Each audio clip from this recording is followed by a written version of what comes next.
Абылхан Кастеев – казахский живописец и акварелист, народный художник, основоположник казахского изобразительного искусства.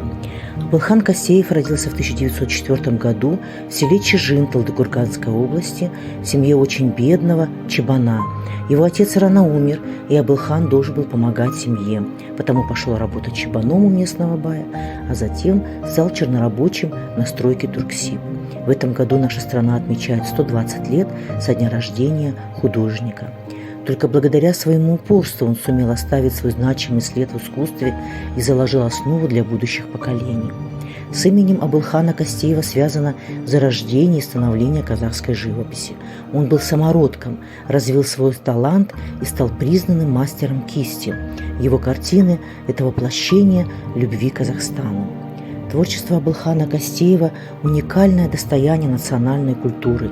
Ему заслуженно уделяется серьезное внимание на уровне государственной и культурной политики.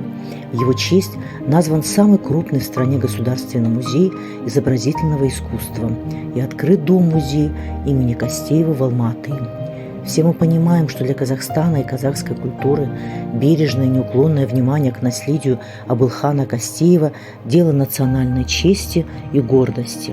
В этом виртуальном обзоре мы представили вашему вниманию 10 лучших работ художника и книги о творчестве Абылхана Кастеева, которые есть в фонде нашей библиотеки.